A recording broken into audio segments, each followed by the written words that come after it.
అందరికీ నమస్కారం. నేను మీ రేఖ. ఈరోజు నేను చేయబోయే రెసిపీ వచ్చి వెజ్ పులావ్ రెసిపీ అండి. దానికి కావాల్సిన పదార్థాలు పచ్చిమిర్చి, ఆనియన్, క్యారెట్, బంగాళదుంప, కొత్తిమీర. నేను రైస్ ఆల్రెడీ కడిగేసి పెట్టుకున్నానండి. అలాగే అల్లం వెల్లుల్లి పేస్ట్, తర్వాత హోల్ గరం మసాలా, దాల్చిన చెక్క, లవంగ, ఇలాచి, పెద్దది ఇలాచి, అనాస పువ్వు, ఇవన్నీ హోల్ గరం మసాలా. ఆల్రెడీ నేను ప్యాన్లో ఆయిల్ పెట్టుకుని కొంచెం ఆయిల్ అండ్ కొంచెం నెయ్యి రెండు కలిపి వేసాను. ఇప్పుడు ఇవి ఇందులో వేసి మనం ఫ్రై చేసుకుందాం. ఫ్రై అయిపోయినాయండి. ఇప్పుడు ఇందులో అల్లం వెల్లుల్లి పేస్ట్ వేసుకుంటున్నా. ఫ్రెష్గా దంచుకుంటే కనుక మనకి టేస్ట్ అనేది బాగుంటుంది.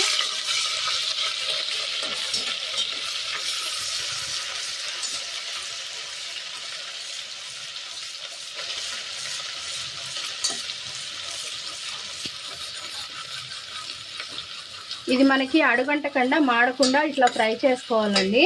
ఫ్రై చేసుకుంటే మనకి టేస్ట్ అనేది బాగుంటుంది. పులావ్ మాడితే కనుక మనకి టేస్ట్ అనేది మారిపోతుంది. ఇప్పుడు ఇది అల్లం వెల్లుల్లి పేస్ట్ కూడా ఫ్రై అయిపోయిందండి. ఇప్పుడు ఇవన్నీ నేను వెజిటబుల్స్ అన్నీ ఇందులో వేసి మనము వీటిని కూడా ఒకసారి ఫ్రై చేసుకోవాలి.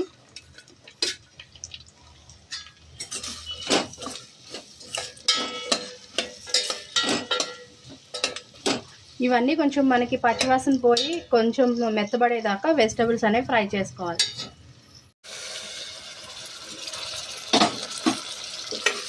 ఇదేనండి మనకి వెజిటబుల్స్ అన్నీ ఫ్రై అయిపోయినాయి.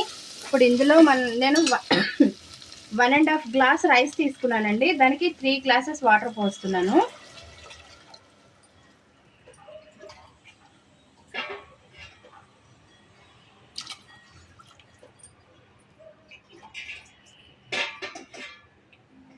మనం విడిగా వండుకుంటున్నాం కాబట్టి కొంచెం పలుకు ఉంటుందేమో, కొంచెం పోద్దాం.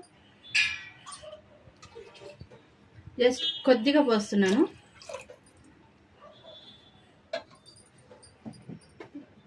ఇప్పుడు ఇది ఫుల్ మంట పెడుతున్నానండి.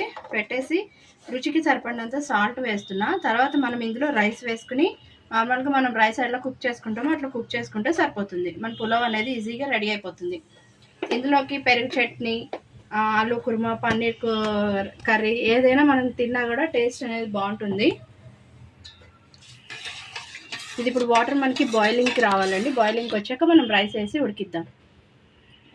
మన వాటర్ అనేది బాయిలింగ్కి వచ్చినాయండి. ఇప్పుడు ఈ రైస్ ఇందులో యాడ్ చేసేద్దాము.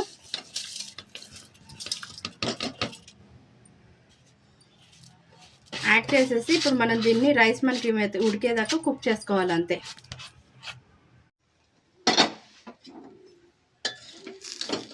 ఇదే ఉండండి, మన రైస్ అనేది కుక్ అయిపోయింది. పులావ్ అనేది అయిపోయింది.